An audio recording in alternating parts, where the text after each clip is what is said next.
నమస్కారం, కేఎన్ఎన్ టీవీకి స్వాగతం. ఇప్పుడు వార్తల్లోకి వెళ్దాం. ఆరోగ్యం పైన పుట్టినటువంటి బిడ్డకు కానీ తల్లికి కానీ మంచి పోషకాలు అందించాలి, పౌష్టికాహారం అందించాలనే సంకల్పంతో ఒక అవేర్నెస్ ప్రోగ్రాం అనే పేరుతో ఇంటింట పోషణ సంబరాలనే ప్రోగ్రాం మనం ఈరోజు ఇక్కడ జరుపుకుంటా ఉన్నాం. ఇంటి కార్యక్రమాన్ని నిర్వర్తిస్తున్నటువంటి జిల్లా అధికారి శ్రీ బాబయ్య గారికి, సిడిఓ గారికి, అదేవిధంగా నాతో పాటు కార్యక్రమంలో పాల్గొన్నటువంటి ఆగ్రో ఇండస్ట్రీస్ అధ్యక్షులు సోదరులు బాలరాజు గారికి, పెద్దలు అంజిరెడ్డి గారికి, ఏజాజ్ గారికి, సోదరులు ఖాళీ గారికి, మోహన్ నాయక్ గారికి, నాన్న సురేష్ గారికి, బాబా అలీముద్దీన్ గారికి, వేదిక మీద ఉన్నటువంటి నెమ్లీ, మిర్జాపూర్ పల్లె దవాఖానా అంగన్వాడీ సూపర్వైజర్లకు, అంగన్వాడీ టీచర్లకు, ఇక్కడికి ఇచ్చేటటువంటి తల్లులకు, గర్భిణీ స్త్రీలకు, ఇతర సిబ్బందికి, ఇతర అధికారులకు, ప్రెస్ మీడియాకు అందరికీ హృదయపూర్వక నమస్కారాలు. బాబాయ్ గారు చెప్పారు, బాలరాజు గారు చెప్పారు, ఒకటే గుర్తుంచుకోవాల్సింది,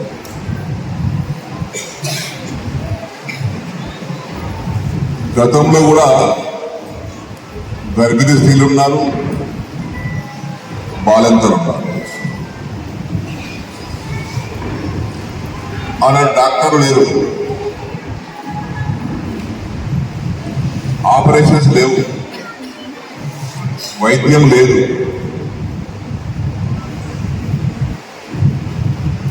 మరి ఆనాడు బిడ్డలను కన్నటువంటి తల్లి ఇవన్నీ ఏమి లేకుండానే బిడ్డలను కన్నారు.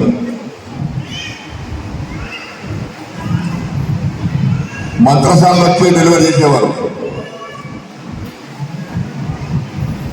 బీపీ చూసేవారు గారు, హెమోగ్లోబిన్ చూసేవారు గారు, ప్లేట్లెట్ చూసేవారు గారు, ఏం చూసేవారు గారు. నొప్పులు వచ్చాయంటే మంత్రశాల తీసుకురామంటుండే, మంత్రశాల వస్తుండే. సుఖవంతమైనటువంటి ప్రసవాన్ని చేసి వెళ్ళిపోతుండే. బ్లీడింగ్ లేదు, శిశు మరణాలు లేవు, మాతా మరణాలు లేవు. మరి ఇప్పుడెప్పుడు అవుతున్నాయి? ఆనాడు డాక్టర్లు లేరు, దవాఖానా లేరు, ఆపరేషన్ లేవు, బ్లడ్ లేదు, బ్లడ్ బ్యాంకులు లేవు, ఏం లేనప్పుడు మేమంతా పుట్టాం కదా. తల్లి గర్భంలో వచ్చిన వాళ్ళం, మేము పైకి రుచి పడలేము. అంటే ఇక్కడ గమనించాల్సింది ఏంటంటే, ఈ సమాజంలో సమాజం ఆరోగ్యవంతంగా ఉండాలి, అక్కడి నుంచి మొదలు కావాలి మన ఆలోచన. సమాజం ఆరోగ్యంగా ఉండాలి, పుట్టబోయే బిడ్డ ఆరోగ్యంగా పుట్టాలి అంటే తల్లి ఆరోగ్యంగా ఉండాలి. నంబర్ 1 ఇది. తల్లిని నిర్లక్ష్యం చేస్తే, ఎందుకంటే ఏం తినేవారు తల్లు? మా అమ్మ ఏం తిన్నది? బాదాం తిన్నదా, కిస్మిస్ తిన్నదా, లేకపోతే ఇంకేమైనా తిన్నదా? పౌష్టికాహారం, అందుబాటులో ఉన్నటువంటి పౌష్టికాహారం.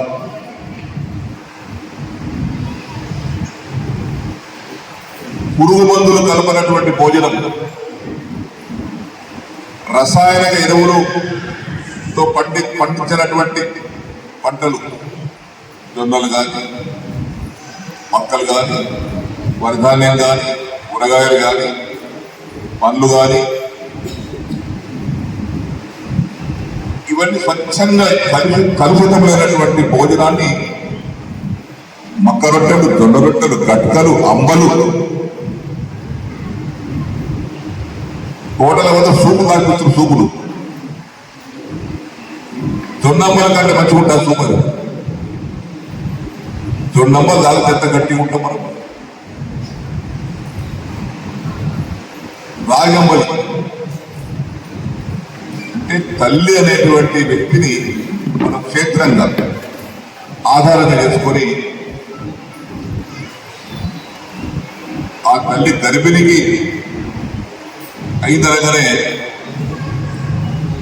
ఆమెనందరూ కలిసి ఇంట్లో ఉన్న బావమరుదులు, తల్లిదండ్రులు ఒక పూట తక్కువ తిని దానివల్ల మనం ఏం చేస్తున్న సమాజంలో కోడలి పిల్ల గర్భిణి ఉంటే అందరూ అంటలేను, కొన్ని చోట్ల భర్త తిన్నాక, మామ తిన్నాక, అత్త తిన్నాక, యారాలు తిన్నాక, బామలు తిన్నాక ఆఖరి మిగిలితే కుండ ఉడుచుకొని తింటుంది. మిగిలితే లేకపోతే కుప్పతామంటారు.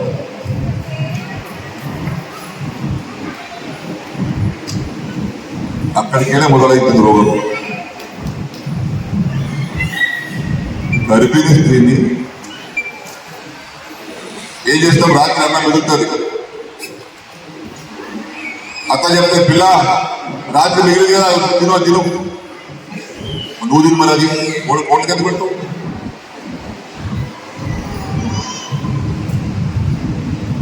అంటే గుర్తపోయేటువంటి నీ మనుమడో మనుమరాలు నీ వారసులను ఆ తల్లి ఒక క్షేత్రం. కడుపులోని వారసులు పెంచుకుంటుందామే. మనమడు పుట్టినా మనమాలు పుట్టినా నీ వారసురాలు కడుపులో పెంచుకుంటుంది.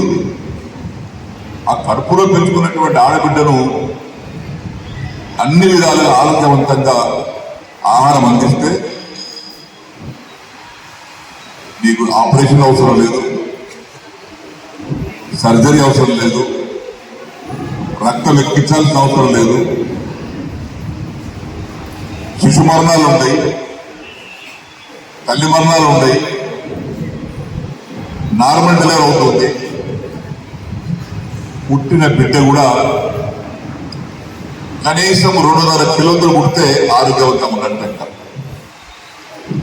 2.5 కేజీలు ఉండాలి పుట్టబోయే బిడ్డ మినిమం. అంతకన్నా తక్కువ పుట్టిందంటే లోపం ఉన్నట్టే. మొన్న ఒక దవాఖానకు అలా లేక సంతానం అయింది. ఆడబిడ్డ పుట్టింది. మరి పైసలు ఉన్నోళ్ళు మరి ఎక్కడ లోపం జరిగిందో, ఏం లోపం జరిగిందో 600 గ్రాములతో పుట్టింది బిడ్డ. 600 గ్రాములు ఇంత.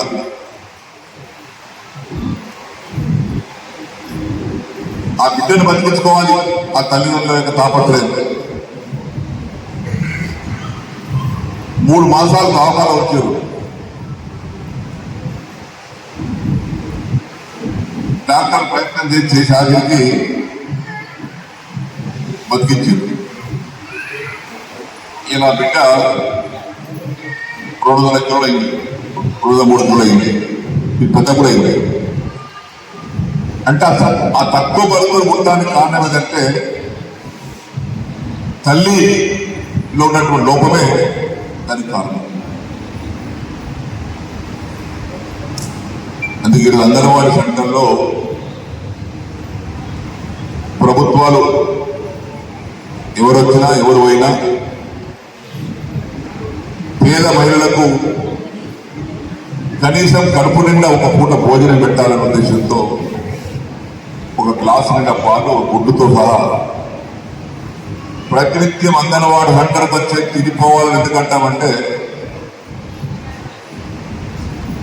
అంగన్వాడీ సెంటర్లో తినకుండా నువ్వు ఆ అంగన్వాడీ సెంటర్ నుంచి అన్నం పెట్టించి గుడ్డిచ్చి గ్లాసు పంపించావు అనుకో, ఆ పాలు మాయమైతే గుడ్డు మాయమైతే భర్త వస్తాడు, ఆ పాలు తాగేస్తారు, గుడ్డు తినేస్తారు. అన్నంలో ఏముండదు కడుపు నిండుతుంది అంతే, పుట్ట నిండుతుంది. అది అన్నంలో ఏముండదు, కడుపు పౌష్టికాహారం ఏముండదు.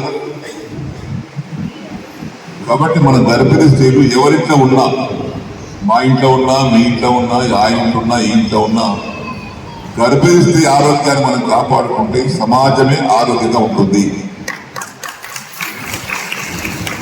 నేను ఇవాళ ఆరోగ్యంగా ఉన్నాను. ఇంతకుముందు బాబాయ్ గారు చెప్పారు, పుట్టిన బిడ్డ ఆరోగ్యంగా ఉండడం ఒక ఎత్తు, పుట్టిన బిడ్డ ఆరోగ్యం ఉండాలంటే తల్లి ఆరోగ్యం ఉండాలి.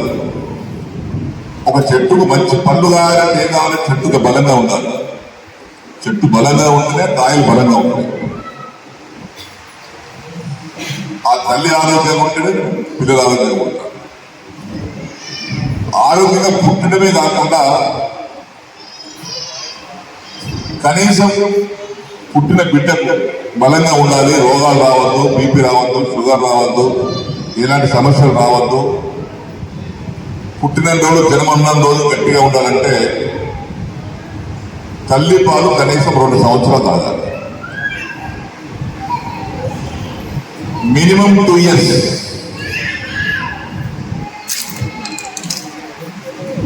పుట్టగానే అరగంట గంట లోపలనే మురుపాలు తాగించాలి. మురుపాలు జీవితంలో వాళ్ళు దొరుకుతాయి, ఒక్కసారి దొరుకుతాయి, అమృతంతో సమానం అది. దాని తదుపరి కనీసం 2 సంవత్సరాలు తక్కువ కాకుండా తల్లి పాలను తాగించాలి బిడ్డ. నువ్వు ఏం తాగించినా, ఏం డబ్బా పాలు పోసినా, విటమిన్ తినిపించినా, టానిక్ తాగించినా, ఏ తాగించినా తల్లిపాలు సమానంగా ఇది ఉండేది. తల్లిపాలంటే అమృతం. నేను నా తల్లిపాలు 4 ఏళ్ళు తాగినా, 4 ఏళ్ళు. ఇప్పటికీ నా జ్ఞాపకం ఉంది. మా తల్లి ఒడిలో పెట్టుకుంటుండే తాగిపించేది 4 ఏళ్ళ వరకు. ఆ పొడ పెట్టుకున్నా ఇప్పటికి గుర్తుంది. 3 రూపాయలు తాగిపించింది.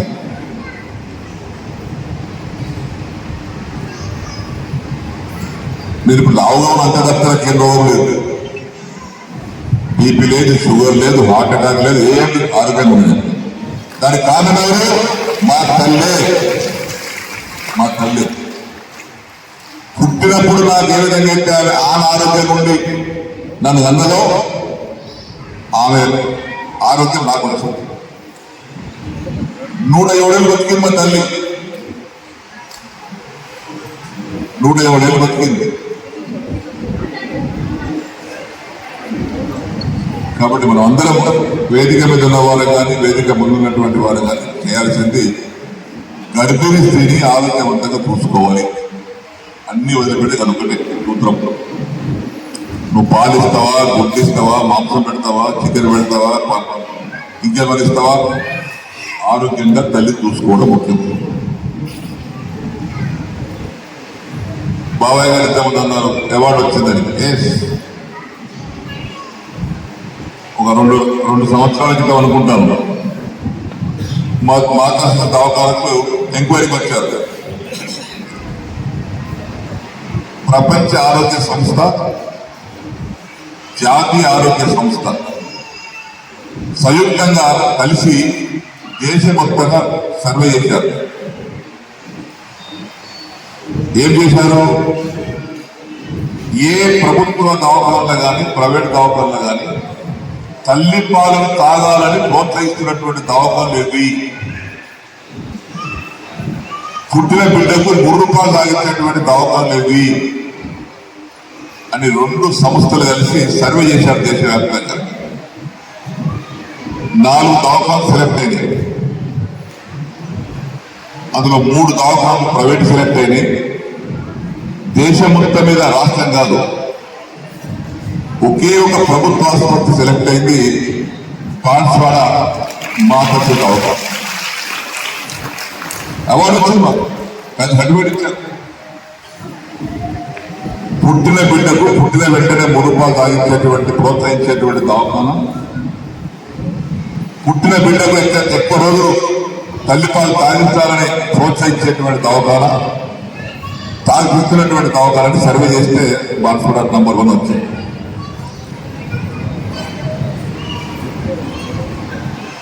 సో ఇవన్నీ మనం దృష్టిలో పెట్టుకొని మీ కష్టం మీ అంగన్వాడీ సెంటర్లో ఈరోజు వేలాది మంది ఆడబిడ్డలకు గర్భిణీ స్త్రీలకు భోజనం పెడుతున్నారు. మీరు 6 మాసాల వరకు బాలింతలకు భోజనం పెడుతున్నారు. ఈయన పుట్టిన బిడ్డ కడుపులో ఉండగా ఆ తల్లిని కాపాడుతుంది మీరే. పుట్టిన తర్వాత 6 మాసాల వరకు బాలింత కూడా పాలు రావాలి, తల్లికి బిడ్డకు పాలు ఇవ్వాలి కాబట్టి తల్లి ఆరోగ్యం ఉండాలని బాలింతలకు కూడా అన్నం పెడుతుంది మీరే. సమాజంలో ఈ సమాజాన్ని ఆరోగ్యవంతంగా ఉండటానికి కీలకమైనటువంటి యొక్క స్థానం ఎక్కడుందంటే అంగన్వాడీ సెంటర్లోనే ఉంది. మీ పాత్ర హోదా పనితీరుగా భావించుకుంటే చాలా గొప్పది, చాలా గొప్ప పాత్ర. మీ మీద లేకపోతే బిల్డింగ్ కట్టించగలుగుతాం, లేకపోతే కరెంటు కట్టించగలుగుతాం, లేదా బుద్ధశాల లేకపోతే కట్టించగలుగుతాం తప్పితే పుట్టిన బిడ్డతో పాటు తల్లికి గర్భిణీ స్త్రీకి ఆరోగ్యంగా ఉండేటువంటి ప్రక్రియ ఎక్కడ ఉంది అంటే అంగన్వాడీ సెంటర్లో స్టార్ట్ అవుతుంది. ఇది చాలా ముఖ్యమైనటువంటి మా సూపర్వైజర్స్ కూడా మీరు తరచుగా తిరుగుతూ ఉండాలి. మీరు కూడా తల్లులు కాబట్టి సొసైటీ ఆరోగ్యంగా ఉండాలంటే అదొకటే కారణం అమ్మా. నాకు తెలిసిన కానీ తల్లిని చూసుకోండి అంతే. మదర్ ఇప్పుడు బాన్స్వాడ దవాఖానలో కూడా మేము ఇదివరకు సెక్షన్స్ అంటే ఆపరేషన్స్ 60% ఆపరేషన్ అయ్యేది, 40% నార్మల్ డెలివరీ అయ్యేది. ఇప్పుడు మీ కృషి వల్ల అంగన్వాడీ సెంటర్లో కనీసం వచ్చినటువంటి ఆడబిడ్డకు కడుపు నిండా భోజనం పెట్టించి పంపడం వల్ల, గుడ్డు పాలించి పంపడం వల్ల వాళ్ళు తీసుకున్నటువంటి చర్యలకు తోడుగా ఈరోజు 65% నార్మల్ డెలివరీ, 35% ఆ కట్టించిన బిల్డింగ్ లో పరిశుద్ధమైనటువంటి ఆహారం, వేడి ఆహారం, పౌష్టిక ఆహారం. అది నేను ప్రత్యేక హైదరాబాద్లో వచ్చాను. నేను మళ్ళీ 5 గంటలకు నాకు మీటింగ్ ఉంది. ఇది కావాలనే ఉద్దేశంతో వచ్చాను నేను. మీది powerful centre, anganwadi centre powerful centre.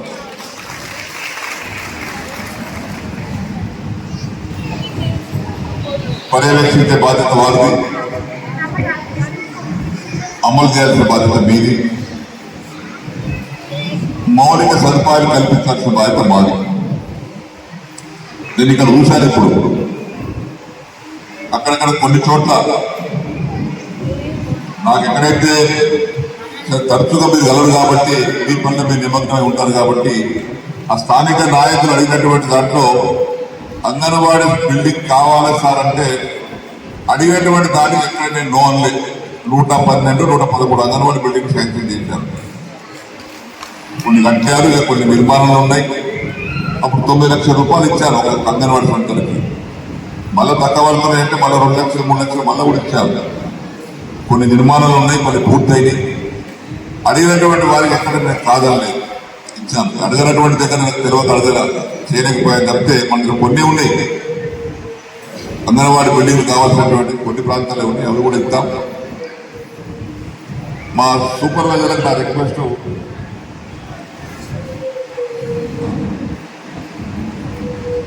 దురికి anganwadi building 3 లక్షలు మళ్ళీ ఇచ్చాను మొన్న. గోవులకు 2 లక్షలు, బేరనాయక్ తాండ 3 లక్షలు, దేవరున్నానికి అక్కడ ఇచ్చాం. సో ఇది కాకుండా మా సూపర్వైజర్ మా సిడిఓ గారికి ఇప్పుడు నాకు ఇచ్చినటువంటి దాంట్లో మన దగ్గర లైటింగ్ అని, మూత్రశాలని, చిన్న రిపేర్ల కింద చూపించారు. అవసరం లేదో మీరు అంచనా వేసుకొని ఏ అంగన్వాడీలో కూడా ఇక్కడ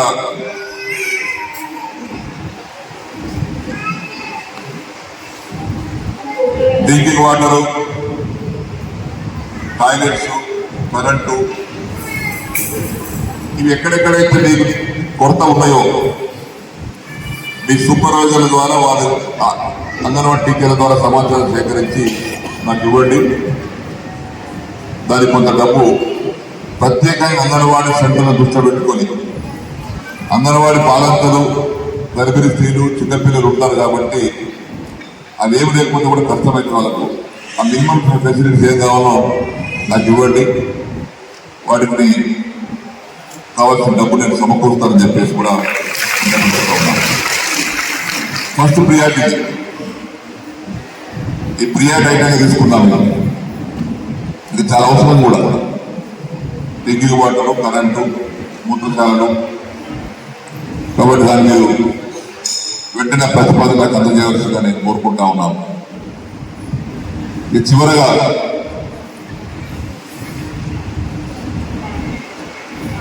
ముఖ్యంగా ఏం చేస్తారంటే గ్రామాలలో తెలుసో తెలియకనో ఇంతకుముందు ఆమె చెప్పిన ఆమె నర్సింగ్ స్టూడెంట్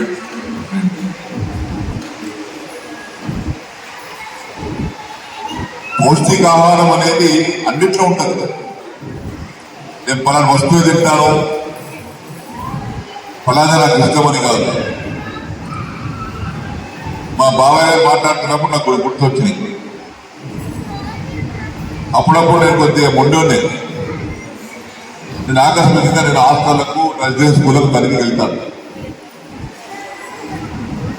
కడుపుని తినాలి, పిల్ల కడుపుని తింటలేదు, టిఫిన్ సరిగా చేస్తలేదు, బువ్వ సరిగా తింటలేదు, కూర సరిగా తింటలేదు. మరి ఎట్లా తింటది? మన ఇంట్లో అనుకున్నదేమో రుచికరంగా ఉంటుంది, తింటది. హాస్టల్లో పోతేనే వాడ పోతే రుచికరంగా ఉండదు, ఎట్లా తింటది? దానికి ఎవరు బాధ్యులు? మనమే. నేను ఎంత హాస్టల్లో ఉదాహరణ తల్లి, మీ అందరు మా తల్లులు కాబట్టి చెప్తున్నా. ఉప్మా అంటారు. ఉప్మా అంటే ఇప్పుడు హాస్టల్లో కొన్ని చోట్ల అందరు అంటలేను, కొన్ని హాస్టల్లో పిల్లలు పడేస్తారు, ప్లేట్ పెట్టుకుంటే పడేస్తారు. ఎందుకు పడేస్తారు? పిండిలో నీళ్ళు పోస్తూ ఉడకబెడతారు అంతేగా.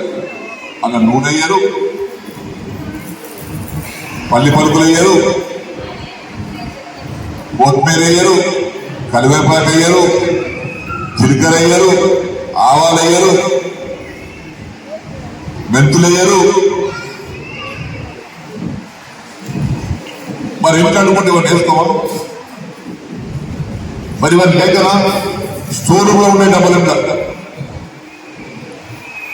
ఏమైనా వంట మనిషి ఏమన్నా ఏ ముక్కలు ఏం కనబడుతుంది బట్టి పిండి ఉంది అంటే ఏం చేయాలి సార్? తాళ వేసుకొని పోయింది వాడేవాడు. నాకు ఇచ్చినవాడి మరి ఆ పిల్ల ఆడికి ఉంటుంది కలుపులండి. వాటి పిండి ఉడకబెట్టి పెడుతుంది.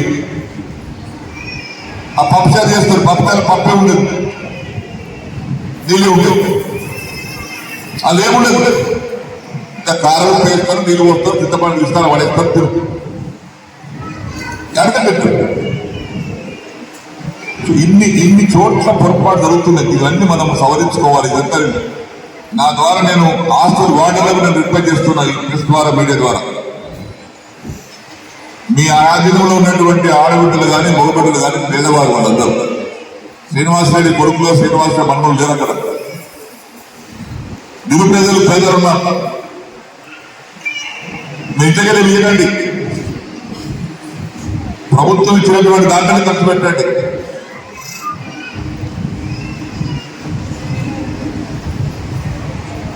నేను ఒక దగ్గర పోయినా పసుపు కారం అల్లం వెల్లిగడ్డ ఎక్స్పైరీ డేట్ ఉన్నాయని డేట్ ఎప్పుడు అయిపోయింది కొనుక్కోవచ్చు. అది విషయం. ఎక్స్పైరీ తర్వాత కొంటే తింటే అది విషయం. అది ఆరోగ్యం పాటు చేస్తుంది. అంటే ప్రతి ఒక్క వ్యక్తి మీద బాధ్యత ఉంది. వాళ్ళు ఎమ్మెల్యే ఏం పని చేయాలి, ఆ పని చేయాలి. ఎమ్మెల్యే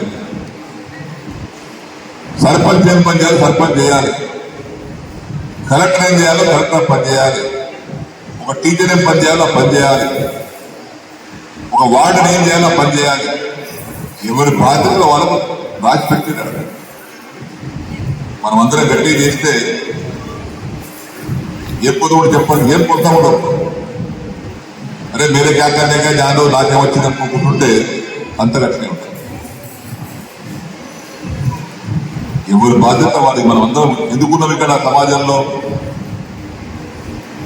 ఈ సమాజాన్ని మనం కాపాడుకుంటున్నాం.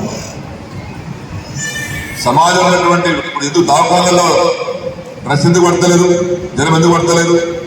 రోగాలు ఎక్కువ, రోగాలు అడిగారు వస్తున్నాయి తిండి దగ్గర నుంచి.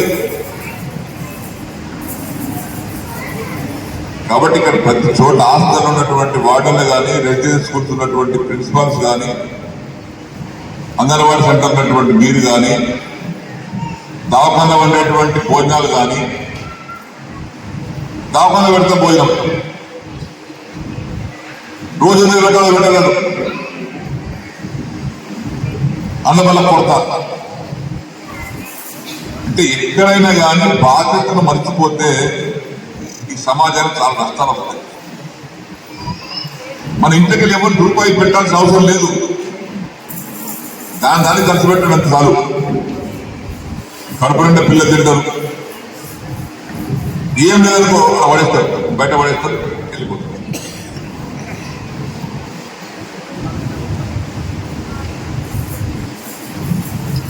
కాబట్టి ఈ విధమైనటువంటి ఒక ఆలోచన అందరూ ఉండాలి. ఇందులో ప్రధానంగా మా తల్లులు అంగన్వాడీ టీచర్ల యొక్క బాధ్యత.